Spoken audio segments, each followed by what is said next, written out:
મહાદેવ કી જય। ગઈકાલની કથામાં ભગવાન રામ એક પછી એક પ્રશ્ન પૂછે, ભગવાન ભોળિયાનાથ જવાબ આપે છે। આજની કથા વિરામ તરફ જઈ રહી છે। થોડા થોડા અંતરે આપણો સમય ગયો છે। જોત જોતામાં એક માસ પૂર્ણ થવાયો છે।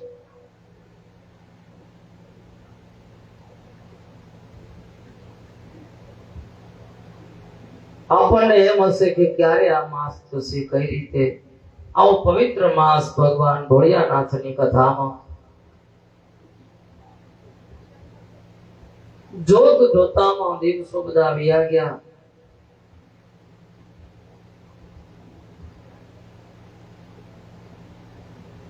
ત્યારે રામજી આગળ પ્રશ્ન પૂછે છે, ભગવાન આ દેહમાં જીવ ક્યાં રહે છે? આ દેહમાં જીવ કઈ જગ્યાએ છે તથા તેનું સ્વરૂપ કેવું છે? આ દેહમાં જીવ કઈ જગ્યાએ રહે, એનું સ્વરૂપ કેવું છે, એનું રૂપ કેવું છે, એનો આકાર કેવો છે? વળી જીવ દેહનો અંત આવ્યા પછી ક્યાં જાય છે? દેહનો અંત થઈ જાય ત્યારે જીવ ક્યાં જાય છે? કઈ જગ્યાએ જાય છે? ક્યાં જઈને રહે છે? ફરીથી દેહમાં પાછો સી રીતે આવે છે કે નથી આવતો એ મને કહો। આવે છે કે નથી આવતો એ મને કહો। શ્રી ભગવાન વાત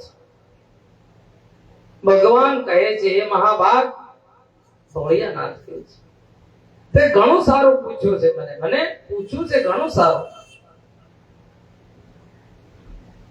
આ વાત ગુપ્તમાં ગુપ્ત છે। આ વાત ગુપ્ત છે। ઇન્દ્રાદી દેવોને મહર્ષિઓને પણ આ વાત જાણવી કઠિન છે। આ કોઈ દેવોને ખબર નથી।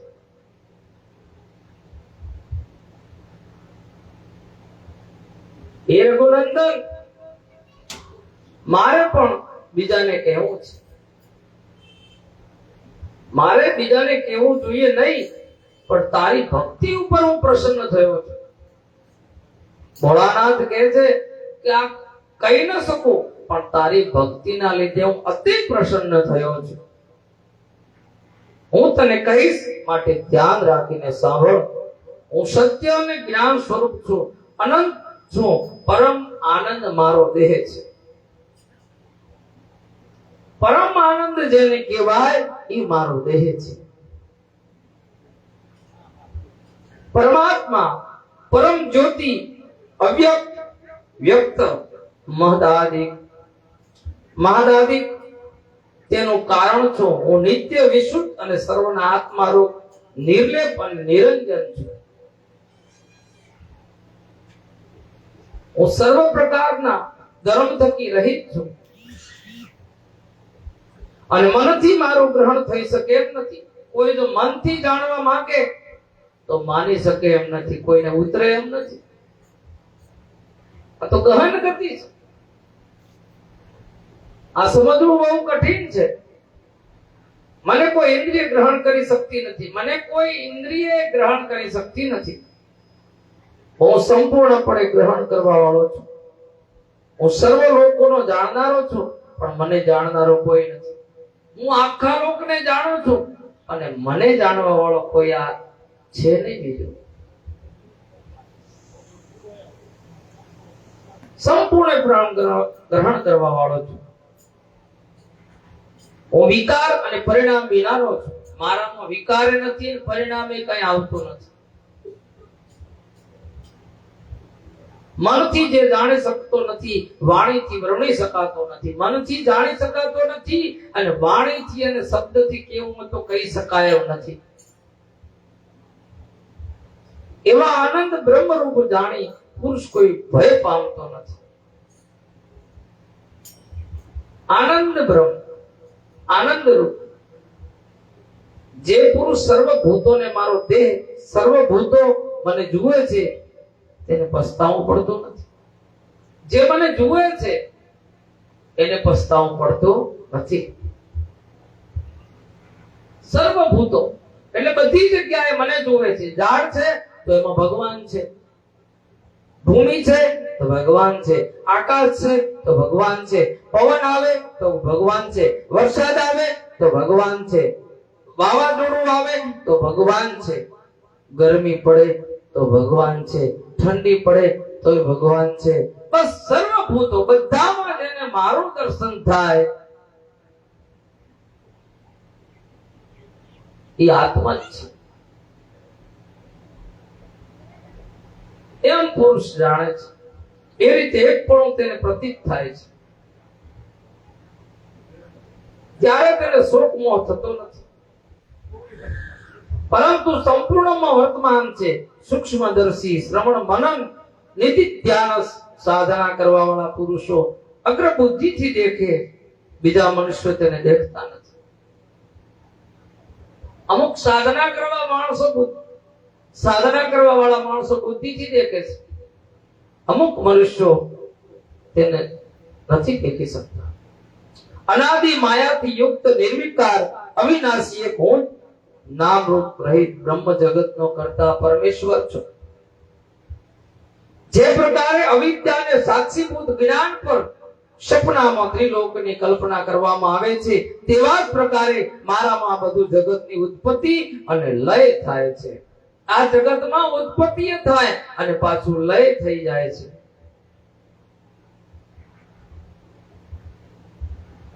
નાના પ્રકારની વિદ્યાથી યુક્ત હું જીવપણાને કરીને વસું છું. પાંચ કર્મેન્દ્રિય, પાંચ જ્ઞાનેન્દ્રિય,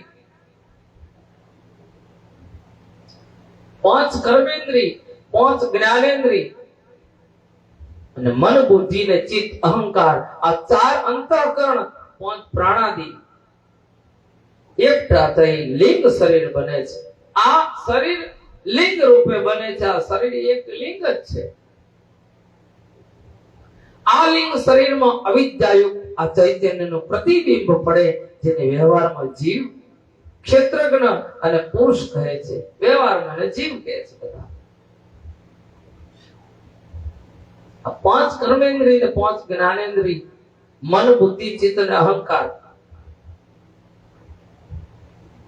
અને ચાર અંતઃકરણ, પાંચ પ્રાણાદિ એકઠા થઈ આ બધું મિશ્રણ થઈ એક લિંગ શરીર બને છે. તે જીવ અનાદિકાળથી પુણ્ય પાપથી નિર્મિત થઈ સ્થાવર જંગમમાં દેહમાં વાસ કરી શુભાશુભ કર્મનું ફળ ભોગવે છે. એ જીવ આજે આ રીતે એક લિંગ બને, એ જીવ અનાદિકાળથી પુણ્ય પાપથી નિર્મિત થઈ અને સ્થાવર જંગમમાં દેહમાં વાસ કરે છે. આ સ્થાવર જંગમ છે, એમાં દેહમાં વાસ કરી શુભાશુભ એના કર્મનું ફળ ભોગવે છે. તેથી પરલોક ગતિ થાય છે તથા જાગ્રત સ્વપ્ન સુષુપ્તિ અવસ્થાને ભોગવે છે. જેમ દર્પણ મલિનપણાથી મોં પણ મલિન દેખાય છે. દર્પણમાં તમે જો તમારો ચહેરો, તો તમે જે વિચાર ઉપર હો, તમારામાં મલિન વિચારો હોય, ખરાબ વિચારો, તો ચહેરો ખરાબ દેખાશે, હારો ન દેખાય. કોઈ ક્રોધિત થયેલો માણસ હોય અને એના આગળ તમે દર્પણ લઈ જાવ તો એનો મોટું ક્રોધ વાળું હોય, અને આનંદિત રૂપ હોય, આનંદ કરતો હોય, એના ચહેરા આગળ દર્પણ લઈ જાવ તો એ ખુશ દેખાય. આ રીતે બધા ભોગવે છે. તેથી એ પ્રકારે અંતઃકરણના દોષોથી આત્મા વિકારી દેખાય છે. એના અંતઃકરણના દોષો એટલે વિકારી દેખાય છે. અંતઃકરણ અને જીવ બંને પરસ્પર અધ્યાસને કારણે એક ભાવનું અભિમાન કરવાથી પરમાત્મા પણ દુઃખી થતા વાસે છે. એવો આભાસ થાય. અંતઃકરણ અને જીવ આ બંને પરસ્પર અધ્યાસને છે, કારણ કે એક ભાવનું અભિમાન કરવાથી પરમાત્મા પણ દુઃખી થતા દેખાય. વાસ્તવમાં સુખ દુઃખનો ધર્મ અંતઃકરણમાં છે. સુખ દુઃખનો ધર્મ અંતઃકરણ છેલ્લે જીવમાં નહીં, એ જીવમાં નથી. જેમ કોઈ મૂઢ બુદ્ધિના પુરુષને પર ભૂમિ મરુભૂમિમાં બપોરના સૂર્યના કિરણ મૃગજળ સમાન લાગે, પણ તે તાપ ઉપજાવનાર હોય છે. તમે ક્યાંક રણમાં જાઓ અને તમને એમ લાગે અતૂટ ગરમી પડી હતી હોય, તાપ તપ્યો હોય, અને પછી એમ લાગે કે અમે તો પાણી પડ્યું. રણમાં પાણી હોય એવું ચમકતું હોય, બાકી હોય નહીં. સૂર્યના કિરણ મૃગજળ જેવા લાગે છે. આ પ્રકારે આત્મા પર નિલેખ છે, પરંતુ તે મૂઢ બુદ્ધિ વાળાઓને અવિદ્યા અને દોષના કારણ કરતા ભોગતા પ્રતીત થાય છે. અન્નમય પિંડમાં નખથી ભોગતા પ્રતીત થાય છે. શિખા પર્યત આખા દેહમાં વ્યાપી જીવ હૃદયમાં રહે છે. આ બધાયમાં પરિવર્તન કરતો જીવ હૃદયમાં રહે છે. એ સાંભળ, પુરીતત નામનો એક મોશનો પિંડ છે. પુરીતત નામનો એક મોશનો અંદર પિંડ છે, જે નાભીથી ઉપર અને કંઠથી નીચે, નાભીથી ઉપર અને કંઠથી નીચે આ જગ્યામાં સદા વ્યાપી રહે છે. એ જગ્યામાં સદાય વ્યાપી રહે છે. તે સ્થાનની વચ્ચે હૃદય છે, જેનું સ્વરૂપ દોડી સહિત કમળની કળી સમાન છે. આમ કમળની કળી સમાન હોય છે. તેનું મુખ નીચે, તેમાં સૂક્ષ્મ અને સુંદર એક છિદ્ર છે. તેને દહરાકાશ કહે છે. એક છિદ્ર હોય ને દહરાકાશ કહેવાય છે. તેમાં જીવ રહે છે. વાળના અગ્રભાગનો સોમો ભાગ કરી શકાય. આ વાળના અગ્રભાગનો સોમો ભાગ તો કેવું છે? દહરાકાશ કહે છે. તેમાં જીવ રહે છે. ફરી તેના સોમા ભાગની કલ્પના કરીએ તો તેમાં એક ભાગ જેવડો જીવ થાય. વાળનો સોમો ભાગ એવો એક જીવ છે એટલો. આ વાળનો સોમો ભાગ કોણ જોઈ શકે બાબા? પરમાત્મા સિવાય તો કોઈ ન જોઈ શકે. કોઈ ભાગ કરવા એ તાકાત બહારની વાત છે. આપણા અનંત કાળ જેવો ને તેવો રહે છે. તેના સ્વરૂપનું પ્રમાણ હોતું નથી. એના કોઈ સ્વરૂપ નથી, કોઈ આકાર નથી, કોઈ પ્રમાણ નથી. કદમના પુષ્પમાંથી ખીલેલું કેસરની પેઠે હૃદયમાંથી નાડીઓ ચારે બાજુ પ્રસરી છે. ઈ હૃદયમાંથી બધી નાડીઓ પ્રસરી છે. તેનાથી આખું શરીર વ્યાપ્ત છે. હૃદય બંધ થઈ જાય એટલે બધું બંધ થઈ જાય. કેન્દ્ર બિંદુ છે. આથી તેને હિતા કહે છે. 72,000 જેવા સૂર્યના કિરણ ચારે બાજુ ફેલાયેલા છે. 72,000 જેટલા સૂર્યના કિરણ હોય ને એમાં કિરણો છે. તેમાં હૃદયમાં નીકળેલા 101 નાડી તેમાં મુખ્ય છે. 101 નાડી છે. તેને સમસ્ત શરીરને વેષ્ટિત કરેલ છે.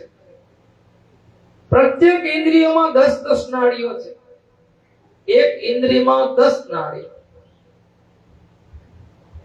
આ તેની દ્વારા વિષયોનો અનુભવ થાય છે.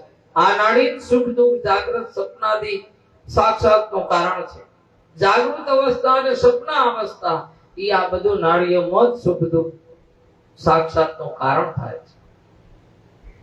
જે પ્રકારે નદી પાણીને વહે તેમ નાડીઓ કર્મના ફળને વહેવડાવે છે. જેમ નદી પાણીને વહેડાવે એમાં નાડીઓ કર્મનું ફળ, જેવા કર્મ કર્યા હોય એવી નાડી ક્યાંક દબાય તો ક્યાંક ખુલે, ક્યાંક હેરાન કરે, આવા બધા અંદરથી નીકળે પ્રવાહ.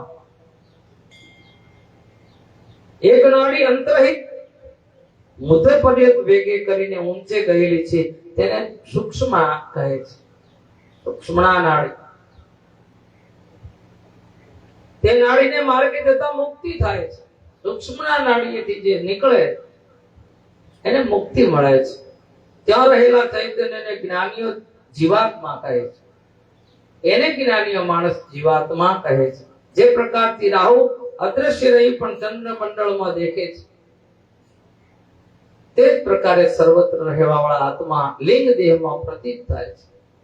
સર્વત્ર જગ્યાએ રહેવા વાળો પરમાત્મા એ લિંગ દેહમાં પ્રતીત થાય છે.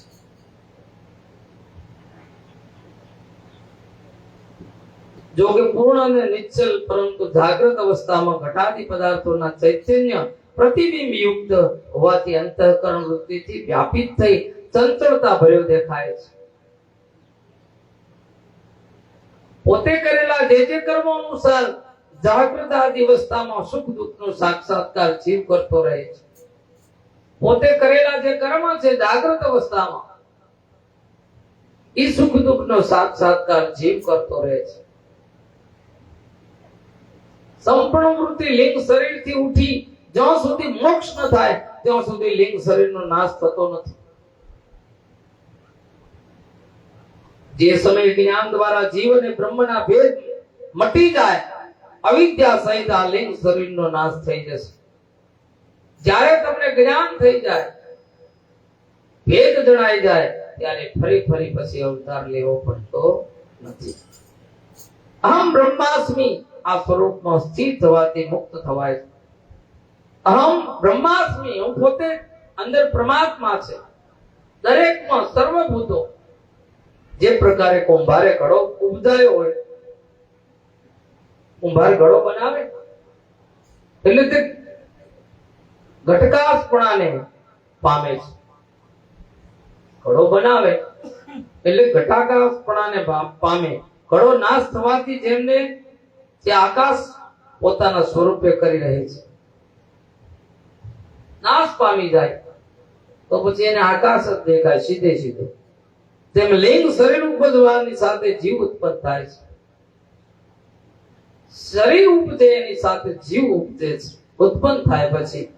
અને લિંગ શરીરનો નાશ થવાથી પોતાના અસલ સ્વરૂપ રહે છે. એ જાગૃત અવસ્થામાં કર્મનો ક્ષય થવાથી સપનાનો ભોગ ઉપસ્થિત થાય છે. ત્યારે દેહાદિકનો આશ્રય કરી રહેલી બોધાવસ્થાને અંતર ધ્યાન કરી કર્મ કરીને ઉત્પન્ન થયા છે. સંસ્કાર જાગૃત અવસ્થામાં ભોગવવાના કર્મ જીવ ભોગવી રહે છે, ત્યારે સપનામાં ભોગવવાના કર્મ અને ભોગવવાના તેને સંસ્કારના બળથી જવું પડે છે. આ બધા રીતે ભોગવવા પડે છે. આ અવસ્થામાં અંતઃકરણ આદિ સર્વ પદાર્થોથી વાસના ભાવથી કરેલ અસત્ય હોવાથી તે વાસના રૂપ જ છે અને પરમાત્મા તે સ્થાનમાં વાસના માત્રથી સાક્ષી છે. જે પ્રકારે જાગૃત અવસ્થામાં કરતા કર્મ ક્રિયા આદિ સંપૂર્ણ કારણોથી યુક્ત વ્યવહાર ચાલે તે જ પ્રકારે પુનર્જન્મ કરેલા કર્મથી વાસના સ્વરૂપ પ્રપંચ ચાલે છે. તરુણ અવસ્થામાં ઇન્દ્રાદિ પોતાના વ્યાપારમાં કુશળ થઈ જાય છે. તે પ્રાણી અનેક વ્યાપારમાં વ્યગ્ર થઈ જાય. અધ્યયન કૃષિ વ્યાપાર આદિની વાસના હૃદયમાં અત્યંત દૃઢ થઈ જાય અને વાસનાથી વૃદ્ધાવસ્થામાં પરલોક જવા નિમિત્તે દાન ધર્મ વિદ્યા જેવા ઉત્તમ કર્મ કરે છે. વૃદ્ધાવસ્થામાં એને પરલોક જવું હોય, ભગવાન તરફ ગતિ કરે, એને ખબર પડી જાય કે હવે આપણાથી કઈ થાય એમ નથી, આડાવડો હવે એક જ કામ રહ્યું છે ભગવાનની ઘરે જવાનું. એટલે પછી દાન અને કર્મ અને વિદ્યાદિ જેવા ઉત્તમ કર્મ કરવા માંડે આ જીવ. તેના હૃદયમાં વાસના દ્રઢ થઈ જાય તો પ્રાય આ પણ એક પ્રકારનું સપન દેખાય છે. આ એક સપન છે. સપન દેખાય કે મેં દાન કર્યું તેથી આ લોકની પ્રાપ્તિ થઈ છે. એને એમ થાય કે મેં દાન કર્યું છે એટલે અમને આ લોકની પ્રાપ્તિ થઈ છે. જેમ આકાશમાં ઉડી ઉડીને થાકેલો કોઈ બાજ પક્ષી નિરાંતે શયન કરવા ઘરરૂપ માળામાં પાંખો સંકોચીને વિશ્રામ લેવાનો પ્રયત્ન કરે, એ પ્રમાણે આત્મા પણ જાગૃત તથા સ્વપ્ન ભૂમિ ફરી થાકે છે. ત્યારે બધી ઇન્દ્રિયો શિથિલ થવાથી બધા સાધનોનો લય થઈ જાય છે કે હવે વિશ્રામ કરવા જઈ રહ્યો છે. કર્મ કરી માણસ થાકે એટલે કે બધી ઇન્દ્રિયોના વ્યાપારનો સમાપ્તિ કરી નિંદ્રિત થઈ જાય છે. આ બધી ઇન્દ્રિયો પોતપોતાનો વ્યાપાર કરે. જેવો કર્મ કરેલા એવી ઇન્દ્રિય એક ઇન્દ્રિય બધા ભોગવી રહી છે. નાડીઓના માર્ગથી ઇન્દ્રિયની વાસનાને આકર્ષણ કરી જાગૃત અને સ્વપ્ન અવસ્થામાં બધા કાર્યો સમાપ્ત કરી આત્મામાં થઈ જાય છે લીન. જે સમયે આ માયાથી આચ્છાદિત ચૈતન્ય જે પુરુષની કોઈ સ્ત્રીની અત્યંત ઈચ્છા થાય અને તેને પ્રાપ્ત થઈ જાય, તેના સંભોગથી જે સુખ ઉપજે તેની સીમા છે, પરંતુ તેનાથી અધિક સુખ નિદ્રા અવસ્થામાં જીવને આનંદમય પોષમાં પ્રાપ્ત થાય છે. એનાથી વધારે માણસને નિદ્રા આવતી હોય ત્યારે વધારે આનંદ થાય છે. જ્યારે જીવને બાહ્ય વિષયનું જ્ઞાન હોતું નથી, બહારનું જ્ઞાન નથી હોતું જીવને, તે અંતર અર્થાત મોક્ષની અવસ્થાની સમાન, જેમાં વિષય વાસના અત્યંત નિવૃત્ત થાય, નિવૃત્ત વાસના વાળા હોતા નથી. નિદ્રા અવસ્થામાં જીવાત્મા જ્યારે ઈશ્વરને પ્રાપ્ત થાય ત્યારે જાગ્રત આદિ અવસ્થામાં જેવી રીતે કે ઈશ્વરની ભિન્ન રહે છે, તેવી રીતે ત્યાં પણ ભિન્ન રહે છે, ત્યારે પણ ભેદ નથી થતો. આમ થવાથી એ સમય દુઃખ રહિત રહે છે, કેમ કે કારણાત્મક તેનું સામ્ય માનવામાં આવે છે, એકત્વ પામે. આ કારણ ઔપચારિક છે. તમે જુઓ કે જળથી ભરેલો ઘડો જે જળાશયમાં ડૂબી જાય અને પાછો કાઢીએ ત્યારે પાછો એ જળ સહિત જ આવે છે. જળમાં એક ઘડો ડૂબાઈ જાય, તમે એને પાછો કાઢો તો એ પાણી સહિત બારો આવશે, પાણી વગર નહીં આવે. આવે જળમાં ભરાઈ ગયેલો ઘડો હોય, તમે એને ખીચો, ઊંધો કરીને ખીચો તો પાણી હાથે આવશે, એમને એમ નહીં આવે. તેમ વિજ્ઞાન રૂપ આત્મા જે વાસનાઓ સહિત પાછો બહાર આવે છે, જે વાસનાઓ રહી ગઈ હોય એ લઈને પાછો આવે છે, ત્યારે પણ હોય છે વિજ્ઞાન રૂપ હોવાથી તે દેખાય છે. એ ઉપાધિઓનો નાશ પામે ત્યારે પણ અદ્રશ્ય થાય છે. જે સૂર્ય એક આકાશમાં છે છતાં જુદા જુદા પાત્રોમાં જુઓ તો દેખાય છે. સૂર્ય એક આકાશમાં, પણ તમે બધા 100-200 પાત્ર ભરો પાણીના તો બધાયમાં તમને સૂર્યના દર્શન થાય. થાય કે ના થાય? સૂર્ય આકાશમાં છે, પણ તમારે બધાય પાત્રોમાં જોવો હોય તો સૂર્ય દેખાશે. આત્માની બીજા દેહમાં ગતિ તેમજ તેની પરલોકમાં ગતિ હું તને કહીશ. રાજાઓમાં વ્યાઘ્રો મારા થકી સાવધાન થઈને સાંભળો.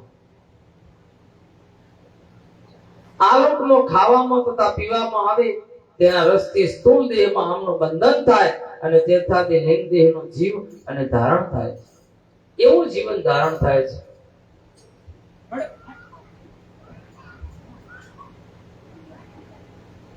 વ્યાધિથી અગર વૃદ્ધાવસ્થાને લીધે જઠરમાં રહેલો અગ્નિ